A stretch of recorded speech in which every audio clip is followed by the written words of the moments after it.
आज भारत सरकार के नए स्वास्थ्य मंत्री का स्वागत करना चाहता हूँ। माननीय प्रधानमंत्री नरेंद्र मोदी जी के मंत्रिमंडल का पुनर्गठन किया गया था पिछले महीने ही। उसमें स्वास्थ्य मंत्री को बदल दिया गया, नए स्वास्थ्य मंत्री बने। ये उनका स्वागत होना चाहिए, इसलिए स्वागत होना चाहिए, वे रात में भी पटना में, दिल्ली में हॉस्पिटल में चेहरा छुपा कर के जांच करने गए थे। उस वक्त वहाँ के गार्ड ने इन पर लाठी भी मारा, लेकिन इन्होंने अपना काम को अंजाम दिया, जांच करवाए, पेशेंट को देखे। इसके लिए हम आपका तत्परता, जनता का सेवा का भाव जो आप में है, इसके लिए हम आपका स्वागत करते हैं। केंद्रीय स्वास्थ्य मंत्री से मेरा आग्रह है, हम बिहार से बोल रहे हैं, हमें गर्व भी होता है, हमें शर्म भी होता है। जो किस तरह से आपने देखा होगा, जो बिहार में स्वास्थ्य व्यवस्था जब कोरोना काल में प्रथम लहर चला था 2020 में, मार्च के लास्ट में शुरू हो गया था। माननीय प्रधानमंत्री नरेंद्र मोदी जी कहे कि जहाँ भी हैं, जो जहाँ भी है वहीं रुक जाए। लोग बुझा 1-2 दिन 4 दिन में ख़त्म हो जाएगा, लेकिन वह तो हुआ नहीं। वह तो 1.5 महीने तक बाद में लोग जहाँ तहाँ रहे। बिहार के मुख्यमंत्री ने कहा कि नहीं, हम आने के लिए नहीं देंगे, और सभी को क्वारंटाइन, जो आए भी उनको क्वारंटाइन कर दिया गया। तो पहली लहर में तो लोग कम मरे, लेकिन दूसरी लहर में तो रुआ खड़ा हो गया। आज बिहार में 13-14 करोड़ आबादी है। किसी भी जाति, धर्म, संप्रदाय, किसी भी व्यक्ति को पूछिए तो उसके आंख से आंसू अवश्य आएगा। सबों ने अपने परिजन को खोया है। कोरोना की दूसरी लहर में सबों ने, बिहार ने, सबों ने अपने परिजन को, सगे संबंधी, कुटुंब, परिवार, किसी ने किसी को खोया है। लेकिन बिहार सरकार, यह पटना हाईकोर्ट के मुख्य, पहले तो पटना हाईकोर्ट में चक्रधारी शरण सिंह का खंडपीठ जांच कर रहा था, फिर पटना हाईकोर्ट में मुख्य न्यायाधीश कोहल साहब का 2 सदस्यीय खंडपीठ आ गए। इनमें पूछते रहे, भाई कितने लोग मरे, हम नहीं बताएं। बिहार सरकार कहा कि हम नहीं बताएंगे। बिहार सरकार का स्थिति यहाँ तक हो गया था, जो निवर्तमान मंत्री मेवालाल चौधरी और माननीय विधायक जी 2 मंत्री मर गए थे, और 5-6 IAS मर गए, और deputy collector, professor, doctor, engineer सैकड़ों मरे। लेकिन ये संख्या नहीं बताए, ये संख्या नहीं बताए।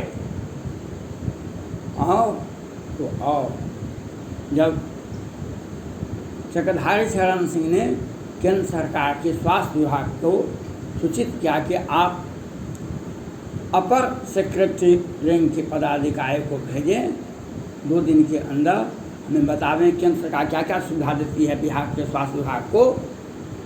तब आया, बात खुला तो 194 मीट्रिक टन ऑक्सीजन केंद्र सरकार बिहार को देती थी, लेकिन बिहार सरकार उठाओ कितना कर देते, मात्र 90 टन, 90 मीट्रिक टन ऑक्सीजन उठाती थी। इन्हें सिलेंडर नहीं था। बिहार में सख्त लॉकडाउन था, और पटना के एम्स में पारस हॉस्पिटल, जो प्राइवेट हॉस्पिटल है, वहाँ पर महीना दिन तक यह लिखा आता था, जो सीट खाली नहीं है, कोई भी बेड खाली नहीं है। तो जिला में कितना हॉस्पिटल है जो पेशेंट गाँव घर देहात में मर गए, कोई नहीं देखने वाला। उत्तर प्रदेश की सरकार और अनेक राज्यों की सरकार ने कोरोना से मरने वालों का दाह संस्कार तक किया, उसे उचित मुआवजा भी जो हुआ सो दिया। लेकिन बिहार सरकार ने कफन देना भी मुनासिब नहीं समझा उसको, लेकिन ये घोषणा करने में सबसे आगे है। बिहार के मुख्यमंत्री कहते हैं बिहार भारत का पहला राज्य है जहाँ पर कोरोना से मरने वालों को हम मुआवजा देंगे, 4 लाख रुपया सुनते हैं देते हैं, लेकिन संख्या नहीं बताएंगे कौन कौन लोग मरे, किसको दीजिएगा टका, हम इन्हें बताएंगे। लेकिन हम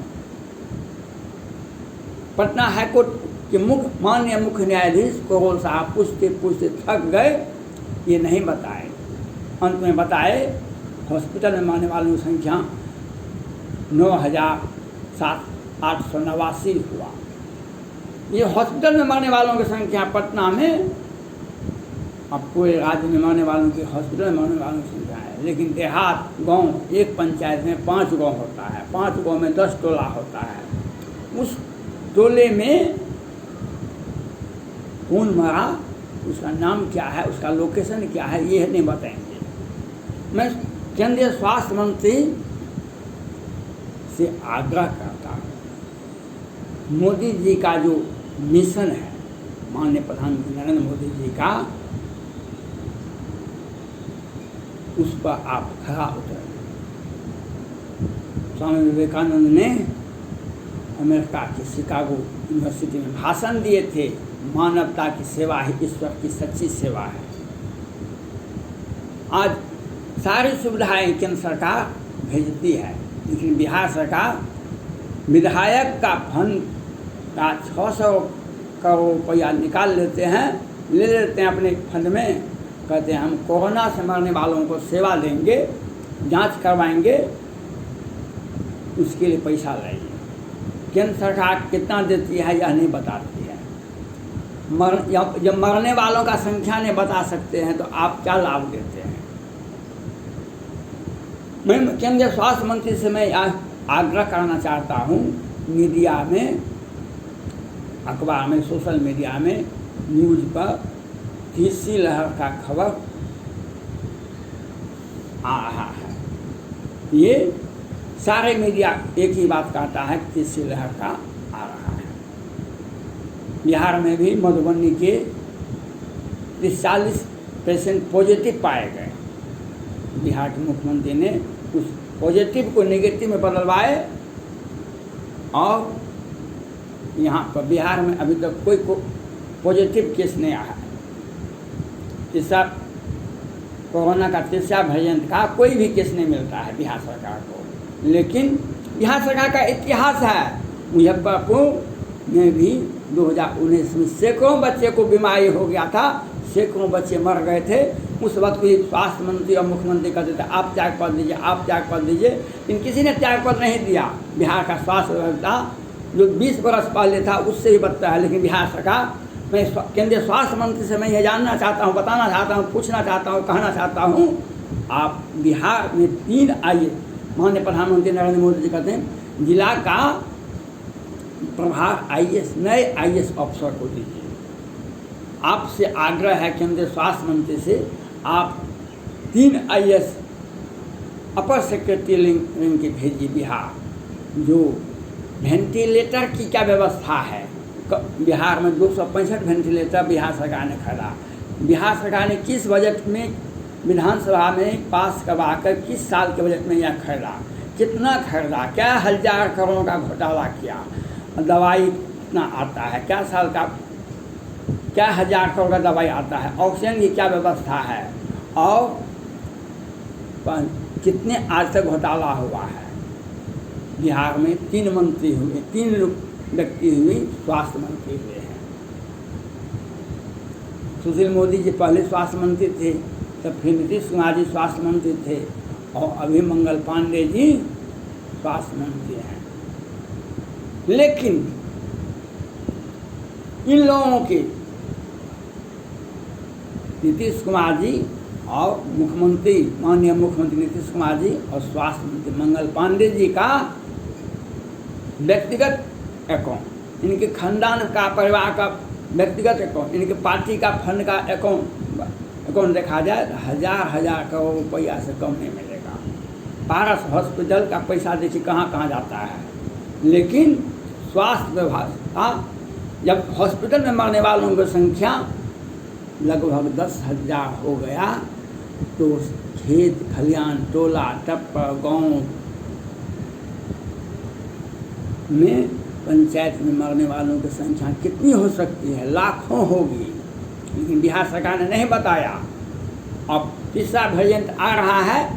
इन मीडिया, बिहार की मीडिया इन्हीं के पैसे पर पेट पालते हैं, ये कभी नहीं बताएंगे क्या हुआ है। लेकिन बिहार में स्वास्थ्य घोटाला हजार करोड़ का से अधिक का है। 265 वेंटिलेटर इस साल के बजट में खरीदा गया था और जनता को क्यों नहीं उपलब्ध कराया, पेशेंट को क्यों नहीं उपलब्ध कराया गया?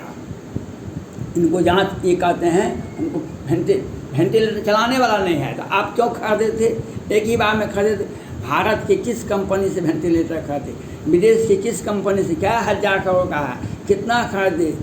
घोटाला करने के लिए खरीदे। दोनों आदमी मिल करके, स्वास्थ्य मंत्री और मुख्यमंत्री मिल करके घोटाला करने के लिए अब कहते हैं हम प्राइवेट हॉस्पिटल को देंगे, फिर बेच देंगे उसको, फिर पैसा आ जाएगा।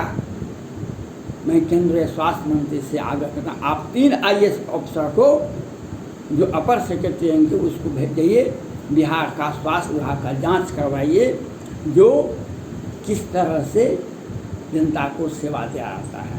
क्या क्या 1000 करोड़ का हॉस्पिटल खुला है बिहार में, उसमें दवाई की व्यवस्था क्या है, वेंटिलेटर की व्यवस्था क्या है, उस पर ऑक्सीजन की व्यवस्था क्या है, उस पर कितना खर्च क्या है, उस पर स्टाफ कितना है, और मरने वालों को क्या क्या लाभ दिया जाता है, और इलाज का क्या स्वास्थ्य व्यवस्था क्या है। आपको आके बिहार में देखना चाहिए। जब पटना हाई कोर्ट को नहीं बता सकते तो ये आपको क्या बताएंगे? ये आंख में धूल होते हैं बिहार की जनता को, जो जब ये कहते हैं तो स्वास्थ्य विभाग और स्वास्थ्य डॉक्टर, कितने डॉक्टर मर गए? डॉक्टर तो भगवान से भी ऊपर होता है, लेकिन डॉक्टर को तो ये सेवा करने के लिए वेंटिलेटर घोटाला आज तक भारत में कहीं नहीं सुना होगा आपने, एम्बुलेंस घोटाला कहीं नहीं सुना होगा, दवाई घोटाला कहीं नहीं, ऑक्सीजन घोटाला।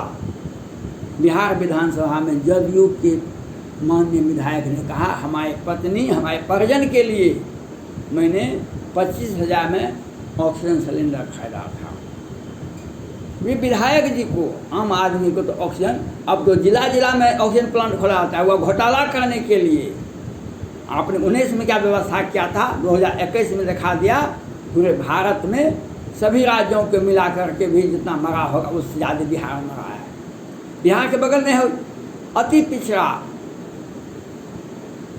आदिवासी क्षेत्र झारखंड, उसमें इतना नहीं मरा। उत्तर प्रदेश देश का सबसे बड़ा जनसंख्या वाला राज्य है, लेकिन उतना नहीं मरा। लेकिन बिहार में लाख मर गए, लेकिन बिहार सरकार ने स्वीकार नहीं किया, नहीं स्वास्थ्य मंत्री, नहीं मुख्यमंत्री, यहाँ तक कि पटना हाई कोर्ट को भी नहीं बताया कि कितना मरा और आज क्या व्यवस्था है। तो घोटाला करने का व्यवस्था अच्छा है, जांच नेगेटिव हो पॉजिटिव हो। आपने देखा होगा जब कोरोना की जांच, पटना के डीएम तक 3 बार जांच करवाए थे, कभी नेगेटिव आता था, कभी पॉजिटिव आता था। इनका व्यवस्था, जांच व्यवस्था भी इनका गड़बड़ है, इनका हर चीज़ जो है। इसलिए हम केंद्रीय स्वास्थ्य मंत्री से कल 3 बड़े पदाधिकारी को भेजवाइए, स्वास्थ्य विभाग का जांच करवाइए, कहाँ कहाँ घोटाला है, और प्रधानमंत्री को इसको रिपोर्ट दीजिए, जो बिहार की जनता को बचाने का प्रयास करें। तीसरा वेरिएंट आ जाएगा और लोग 2-5 लाख लोग मरेंगे। लेकिन आपको मैं आग्रह करता हूँ, स्वास्थ्य विभाग में, बिहार के स्वास्थ्य विभाग में घोटाला ही घोटाला है। जनता के सेवा के नाम पर सारा घोटाला होता है। इन्हें इसे बचाने के लिए आपको सोचना चाहिए। बिहार में अपर सचिव को भेजिए। धन्यवाद।